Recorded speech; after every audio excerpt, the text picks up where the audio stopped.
all of the leather that we use is vegetable tanned, which is just a very specific tanning process that requires more work and can only be done in limited quantities. The goal was to not necessarily just drape the whole thing in leather just because we could, but to really take nice big pieces that, like you were saying earlier, whether they help deaden sound with the bottles or make the grip more comfortable to push the cart, and find that balance between the aesthetic beauty and the utility of the material and the fact that the leather is going to last. Yeah, and patina. And patina in a way that that another material will not. Right.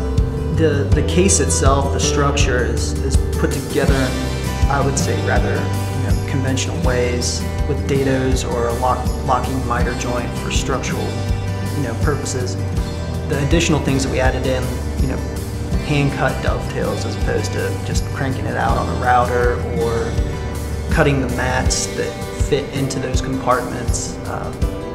Also creating through mortise and tenon joinery that ties the bars into the metal structure. People will see this really as an expression purely of craft. I mean, I think you have the craftsmanship of it as a piece of furniture. You have, the collaborative process in design. You have, this is a project that really took place in Virginia, and I think more and more people, as they look at what they spend money on, whether that be their food and whether that be like locally grown and cooked, or their wine or their beer or their spirits, I think people are willing to pay a little bit more for something that has traceability and something that really sort of is the result of people who really know what they're doing, sort of putting their heads together.